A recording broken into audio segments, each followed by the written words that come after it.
U-Beats.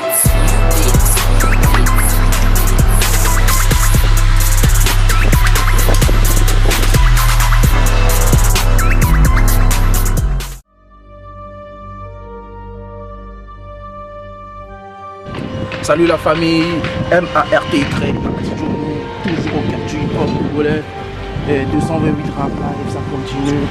Là on va voir la Migale, tu vois c'est chaud dans le rap game congolais.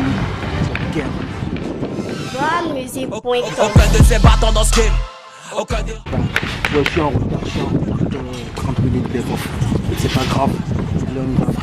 Mets-moi la tête pour que je me casse. Nos rappeurs font la bouche mais non pas de cash. Putain j'ai pas l'heure quand je les écoute. Yo la Migale bien quoi. Ouais, tranquille. Tranquille, posé. Ouais, je suis posé. T'as l'air vénère là, t'étais en guerre, parce que c'est la guerre ou bien? Non, je suis pas du tout vénère et puis je suis pas en guerre. Ah, ok. Avant de t'attaquer, hein, notre vrai sujet, est-ce qu'on fait un flashback pour ceux qui te connaissent pas ou pour ceux qui ont oublié, hein, c'est qui la Migale?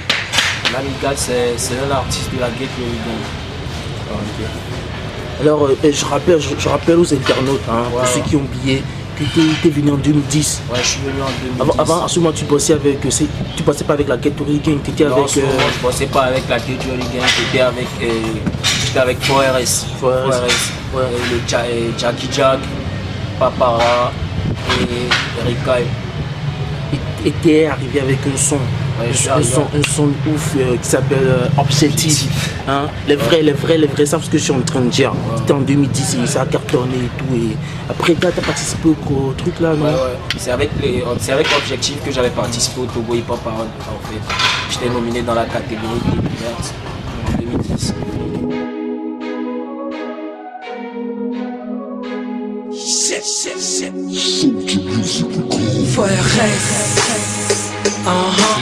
Ça va le faire. One second. Objectif. Qui a dit que le rap était mort? Qui a dit que le hip-hop c'est pour les gosses et que personne n'était bonne dans le game, y'a que des boss? Qui a dit que le rap était mort? Qui a dit que le rap était mort? Qui a dit que le hip-hop c'est pour les gosses et que personne n'était bonne dans le game, y'a que des boss? Qui a dit que le rap était mort? 1, 2 et 3, je suis à la une de tous les panneaux. Tu as qui faire du bon, relève ton niveau. Ok, mon rap commet des crimes dans la street, appelle-moi Yonis. Et que la Migale c'est mon esprit. Et après, au fil des années, t'as signé avec la Get Hooligan. Ouais, au fil des années, j'ai signé avec la Get Hooligan. J'ai signé avec la Get Hooligan en 2013. En 2013. Okay. C'est vrai, j'avais un peu disparu, c'était par rapport aux études. Parce que je devais faire plaisir à mes parents. C'est vrai que j'aimais bien la musique, mais en même temps je devais faire plaisir aux parents. Tu vois, donc là, donc tu as fait une pause et... J'ai fait une pause pour bien gérer le côté scolaire et tout. Là, maintenant je suis ingénieur des travaux informatiques. Parlons actualité de la Migale. Ouais. Actuellement, c'est un peu chaud dans le rap game togolais. Je rappelle, tu as sorti un morceau que j'ai balancé sur ma chaîne YouTube, Chandel TV, premier avertissement. Ouais. Alors, la Migale, pourquoi ce son? Et la Migale s'adresse à qui? Il lance l'avertissement à qui? En fait, j'ai lancé premier avertissement parce que j'avais suivi l'interview de P.E.D. que tu avais fait en fait. Ouais, j'ai reçu P.E.D. dans mon émission. Le gars, il piquait la grosse tête, il disait que les MC valent que dalle, comme la Get Ready et comme le Paparazzi, comme la Get Ready Gang sans le Paparazzi en fait. C'est vrai, ouais. Cette phrase, c'est une phrase qui m'a vraiment touché. En même temps, après ça, il dit dans le groupe qu'il connaissait personne en fait. Et que celui qui était un peu mieux dans le groupe, c'était le Paparazzi, mais en même temps que le niveau c'était pas encore ça. Pas vraiment ça en fait. Mais ça m'a vraiment fait rire au début. Je me suis dit, ok, je me suis demandé pourquoi il faisait ça en fait. Parce que c'est un gars qui... J'avais parlé de 4RS en temps, tu l'as tout de suite. Ouais. En fait, c'est un gars qui grattait des feats depuis notre arrivée dans le game, tu vois. C'est un gars qui grattait des feats, il demandait feats au Papara et Jackie Jack sur Facebook, il me demandait des feats. Je sais pas si vous avez vu les screenshots. Je rappelle aux internautes que le label Ketori Gang a fait circuler des captures d'écran où on a vu PG en train de demander à l'Amiga quand est-ce que tu es prêt pour un featuring, tout ça. Je ne sais pas, avec la 585, d'aller mater, genre qui veut faire un feat avec moi, qui va me balancer des trucs et tout. Ouais, c'est vrai, lui et moi on a fait un feat en fait. Il avait tellement gratté le feat que j'étais obligé. J'avais dit ça à mon manager. En fait. Ouais, j'avais finalement cédé. J'ai parlé de ça à Neuville. Neuville, c'est mon manager en fait. Je lui ai parlé de ça. Il n'était pas d'accord, mais vu que le gars me dérangeait tout le temps et que moi aussi je disais ça à mon manager, c'est là il a dit, bon si c'est comme ça, on va se déplacer. On va aller voir de quoi le gars il est capable, si le gars il est bon ou pas.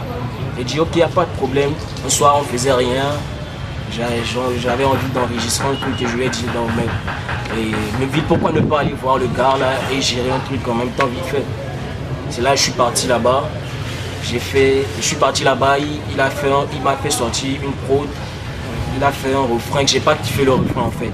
En fait le refrain c'était pas pro parce que c'était pas encore ça quoi. Tu sens que c'est quelqu'un qui veut faire son entrée dans le game, mais c'était pas encore ça, donc fallait que je redonne un peu de tonus au refrain. Donc là je lui ai dit, mon frère franchement le refrain moi j'ai pas kiffé, je peux pas poser sur un refrain comme ça.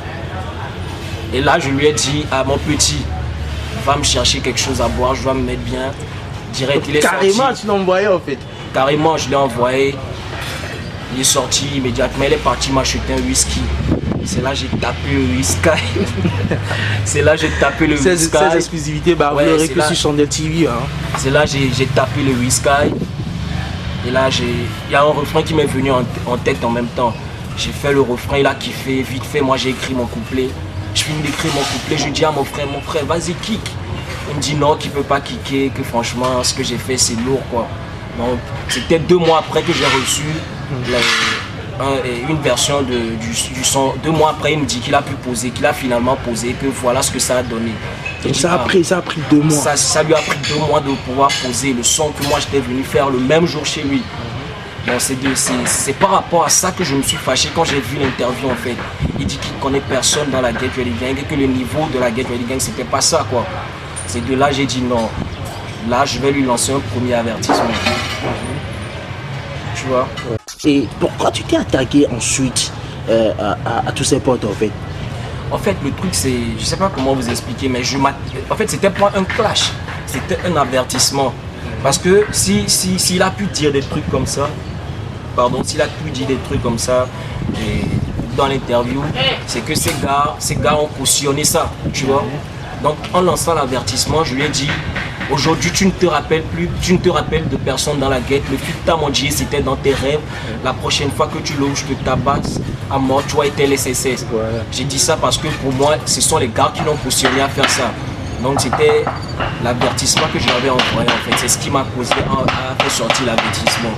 Sinon c'était pas à la base c'était pas un clash, mais vu qu'ils ont pris ça pour un clash, j'ai compris. Okay.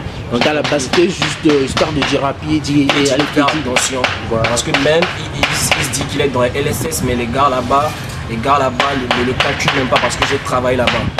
Les gars là-bas ne le calculent pas, c'était le maillon faible de la LSS, tu vois. Personne ne calculait pas, il venait squatter le studio en fait à la base. Donc, je le connais. C'est un petit qui sort de nulle part. Tu vois, je ne peux pas accepter qu'ils viennent parler comme ça.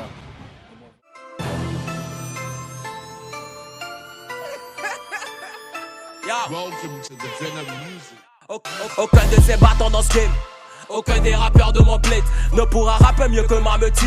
Bercez vos armes, je suis toujours à, je détiens le brassard. Coupez-moi la tête pour que je me casse. Nos rappeurs font la bouche mais non pas de cash. Putain j'ai pas leur temps, je les écoute même pas. Les sons à 2 balles qui font ne m'intéressent pas. Pareil qu'on boit, qu'on fume, on baisse de les tasses. Qu'on fait des scènes sans cacher, qu'il y ait trop de blagues. Qu'on ne sait pas s'habiller comme s'ils ont la classe. Aujourd'hui tu ne connais personne dans la guette. Le fic t'as mendié, c'était dans tes rêves. La prochaine fois que tu l'ouvres, je te coupe les lèvres. Je te tabasse à mort, toi et tes SSS. C'est pas pourquoi les négros sont coqués et se copient entre bêtement. Quand ils raffondent la peine, mais espèrent un feat avec les bêtes. Il y a un gars de LSS, Piwi, qui vient de lancer un son où il t'a répondu violemment. Je sais pas si t'as été écouter le son. Ouais, Je crois que c'était mon chargé de communication. C'était mon chargé de communication qui m'avait envoyé le truc, mais bon. Il m'avait envoyé un truc du genre pour me dire c'est comme ça. Et puis un gars de la LSS m'a clashé violemment. Et bon, j'ai écouté, j'ai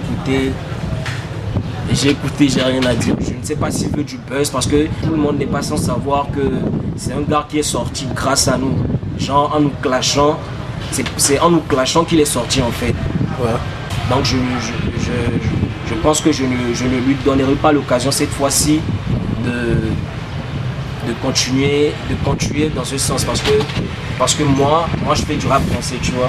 Je fais du rap français, j'ai envoyé un truc à P.E.D. Il faut que P.E.D. lui-même réponde, tu vois. Il faut que P.E.D. lui-même y réponde. Okay. Moi je ne suis pas en clash avec un illettré. Okay. Maintenant on sent comment. En plus je suis pas dans les trucs de vénarculaire là, je sais pas ce qu'il raconte en fait. Et frère, franchement, moi j'ai écouté le son, franchement c'est un son vraiment violent. On sent comment quand ça s'attaque directement à ta daronne, ta daronne, franchement on sent comment. Comme tu viens de le dire, en écoutant le son, je pense que c'était pas Piwi qui a attaqué ma daronne ou ma soeur en fait. Ah ouais, justement, c'est P.E.D. en fait. P.E.D. qui a attaqué ma mère. Directement ta daronne. Et ça, je le pardonne pas pour ça. Parce que là, ce n'est plus un clash, mais là, il a insulté ma mère. Je ne prends pas ça comme un clash. Mais dès qu'on va se voir en tête à tête, j'aimerais bien qu'il me redise la même chose en face à face. P.E.D. Si c'est qu'il a les couilles, qui viennent me dire ça en face à face, tu vois. Parce que je sais qu'en face à face, je n'aurais pas à lui laisser répéter la même chose. Il me connaît très bien, il sait de quoi je suis capable. Okay. Surtout pas de violence, on espère qu'il n'y aura pas de violence dans le rap game togolais. P.E.D., je m'adresse directement à toi. Tu as insulté ma mère. Ça, je ne vais pas te pardonner. Mets-toi en tête. Tu l'as dit dans ton interview que tu as des représailles. Je ne sais pas si tu as vu mon dernier clip. Moi, je parlerai pas de représailles. Mais moi-même, je vais te régler ton compte direct, mon frère. Moi, on ne s'attaque pas à ma mère. Je t'ai clashé. Comme vous le dites, je t'ai clashé comme vous le dites. Pour moi, c'était un avertissement, mais pour vous, je t'ai clashé et je vous ai clashé. Normalement, tu devais me répondre par un clash, mais là, tu as insulté ma mère et ça, je ne vais pas te le pardonner. Je suis désolé, mais j'ai pas de soeur. Je suis sorti d'une famille à 8 frères. Shout out à mes frères depuis la France et les États-Unis. Et comme tu l'as dit, que ça sera sanglant, ah ben je crois que maintenant ça sera sanglant à l'extrême. Voilà, et par rapport à Piwi, c'est bon. Tu te débrouilles pas mal. Parce que je sais d'où tu sors, tu vois mon frère. Je ne me rabaisse pas au niveau de tout le monde. Et puis il y a des grands frères qui sont rentrés dans mon boss, qui m'ont dit de rester tranquille. Voilà pourquoi je vais rester tranquille pour une fois. Dans son son, il demande qu'est-ce que je faisais depuis 2013 jusqu'à 2016. Mon frère, j'ai une tête. J'ai pas un coco à la place de ma tête. Si vous avez un noix de coco à la place de votre tête et que vous avez des têtes remplies d'eau, moi je n'ai pas une tête remplie d'eau. J'ai une tête bien faite. De 2013 en 2016, là je sors ingénieur des travaux informatiques. Je sais que vous n'avez aucun diplôme valable. Mon label n'est en guerre avec personne. Mon label n'est en guerre avec personne, je le répète. Nous, on est là, on taffe, on fait ce qu'il y a à faire, on fait de notre mieux pour pouvoir faire rehausser le niveau du rap game. Ce sont les labels ou les gangs qui se créent n'importe comment, qui se lèvent et qui nous envoient des pics. L'Amigal, c'est quoi tes projets en fait? Qu'est-ce que tu prépares réellement? Parlant de projets, je crois bientôt vous aurez encore un freestyle fort. Et après le freestyle, je crois que je vais balancer mon vrai single avec un clip en même temps direct. Après ça, après ça, je crois que j'aurais à faire encore des trucs avec la Get Ready Gang en fait. Bon, il y a plein de choses qui arrivent. Je pourrais pas tout citer en même temps parce que j'ai pas le planning en tête. C'est mon manager qui gère tout ça. Donc il y a quand même du lourd qui arrive en fait. Je comprends même beaucoup de choses, mes fans. Faut toujours me suivre. J'invite tous les rappeurs, tous les artistes de Lomé à taffer, à bosser dur pour pouvoir rehausser le niveau du rap game. Ben, voilà. Et pour finir, j'envoie un shout-out à mes gars de la GRG, Jackie, Simon, Slim, King, le Kram, Adonis, le Papara de Puy, le Burkina. Shout-out à toi, frère. J'oublie pas tes conseils, t'inquiète. Il n'y aura rien. Et comme sur moi. J'envoie un coucou aussi à mes frères qui sont en France et aux États-Unis. Shout-out à ma daronne, à mon daron. Et mes fans, je vous aime beaucoup. Continuez par me follow sur Instagram, Twitter, Facebook. Bien frérot, merci, on a décidé de passer devant la caméra de Channel TV et on espère vous revoir. Donc surtout, pas de violence dans le rap game de voler. Chargez les armes, chargez les armes, les négros chargez les armes, chargez les armes, chargez les armes, chargez les armes, les négros chargez les armes.